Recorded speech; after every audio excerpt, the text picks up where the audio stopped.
بسم اللہ الرحمن الرحیم۔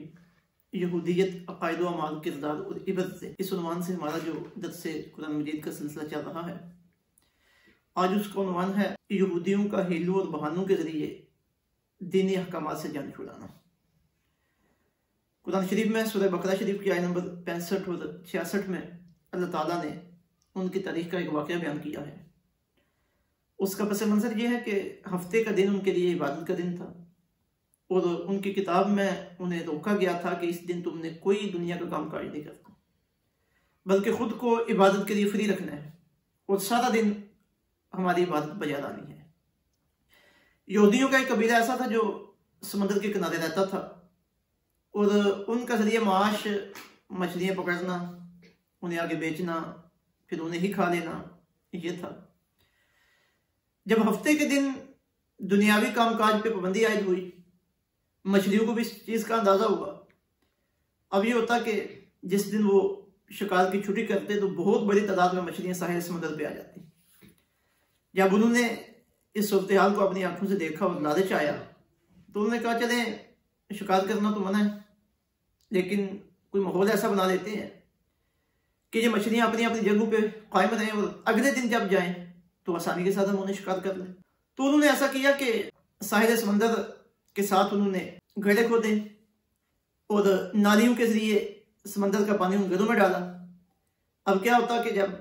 ہفتے کے دن مچھلیاں بڑی تعداد میں وہاں پہ آتی تو یہ پانی کھول دیتے، سمندر کا پانی جب گڑھوں میں آتا تو اس کے ساتھ ہی مچھلیاں بھی آ جاتی، پھر آگے سے وہ بند کر دیتے ان نالیوں کو۔ اگلے دن جاتے تو آرام سکون کے ساتھ بڑی تعداد میں مچھلیوں کا شکار کر کے لے آتے۔ اب یہ جو انہیں منع کیا گیا تھا کہ تم نے ہفتے کے دن کام کاج نہیں کرنا، باقی دنیا کے معاملات نہیں کرنے، اس کا مقصد یہ تھا کہ اس دن تم نے ہماری عبادت کرنی ہے۔ اب بجائے اس کے کہ وہ اس دن کام کاج سے رک کے اللہ تعالیٰ کی عبادت بجا لاتے،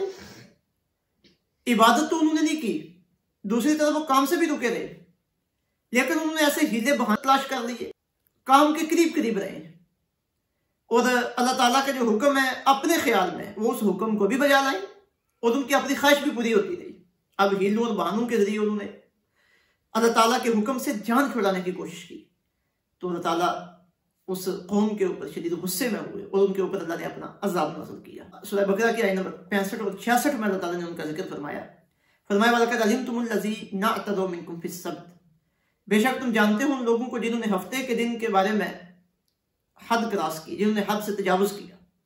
فَقُلْنَا لَهُمْ، تو ہم نے انہیں کہا، کونو، تم ہو جاؤ، قردۃ بندر خاسئین، پھٹکارے ہوئے۔ فجعلناها، بس ہم نے بنا دیا انہیں، نکالا، عبرت، لما بین یدیہا، زمانے کے لوگ تھے، وما خلفہا، اور بعد والے لوگوں کے لیے، وموعظۃ للمتقین، اور ہم نے بنا دیا اسے نصیحت پرہیزگاروں کے لیے۔ اب یہ جو یہودیوں کا واقعہ ہے کہ وہ ہیلے اور بہانے بنا کر تلاش کر کے احکامات خداوندی سے روگردانی کرتے تھے، ایک تو اللہ تعالیٰ نے حضور رحمت عالم صلی اللہ علیہ وسلم کے زمانے میں جو موجود یہودی تھے انہیں ان کے آبا کی تاریخ بتائی ہے کہ تمہارے آبا یہ کام کرتے رہے، اس وجہ سے ان کے اوپر عذاب آیا، اور تمہاری قوم کے اوپر یہ عذاب آیا کہ انہیں بندر بنا دیا گیا۔ اب تاریخ یہ بتاتی ہے کہ چند دنوں کے بعد یہ مر گئے تھے، اور جو موجودہ بندر ہیں یہ اس سے پہلے بھی موجود تھے، اس سے بھی بہت پہلے کی یہ نسل چلی آ رہی ہے۔ تو دوسرا اللہ تعالیٰ نے ہمیں یہ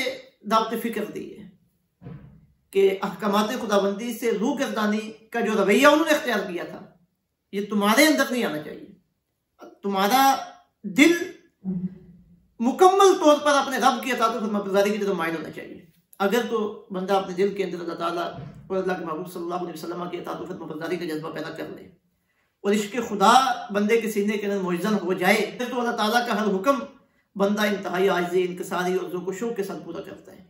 لیکن جب دل کے اندر محبت نہ ہو اور ایمان کی کیفیت اور سرشاری موجود نہ ہو تو پھر بندہ جان چھڑانے کی کوشش کرتا ہے اور احکامات خداوندی سے بھاگنے کی کوشش کرتا ہے۔ تو ہمیں اللہ تعالیٰ نے قرآن شریف کی نجات طیبات کے ذریعے یہ بتایا ہے، یہ آئینہ دکھایا ہے کہ تم بھی ان جیسا کام نہ کرنا جو میں نے تمہیں حکم دیا ہے، وہ خوبصورتی کے ساتھ اسے بجا لانا۔ آج ہمیں اپنا جائزہ لینا ہوگا اسی تناظر میں کہ ہمارے اندر بھی یہ چیز نہیں آ گئی کہ باقی دنیا کے کام کاج تو ہم بڑے شوق سے کریں، اور اللہ تعالیٰ کے احکامات ماننے کا موقع آئے تو ہم پیچھے پیچھے رہیں اور بہانوں کے ذریعے انہیں ٹالنے کی کوشش کریں۔ کوئی ہمیں دین کی دعوت دے، ہمیں نیکی کے راستے پہ چلائے، ہمیں بہتری کی دعوت دے اور ہم اسے ٹال دیں، اور کوئی ہمیں دنیا کی طرف بلائے، کھیل تماشے کی طرف بلائے اور ادھر ہم بھاگ بھاگ کے جائیں اور خوشی کے ذریعے جائیں، تو آج ہمیں غور کرنا ہوگا کہ کہیں ہمارے ساتھ بھی وہی سلوک نہ ہو جو ان یہودیوں کے ساتھ ہوا تھا۔ بڑے ہیلے اور بہانے ایسے ہیں جو ہمارے لوگوں نے نماز سے جان چھڑانے کے لیے، روزے سے جان چھڑانے کے لیے، حج سے جان چھڑانے کے لیے اور باقی احکامات خداوندی سے جان چھڑانے کے لیے تراشے ہوئے ہیں، اور ہر بندہ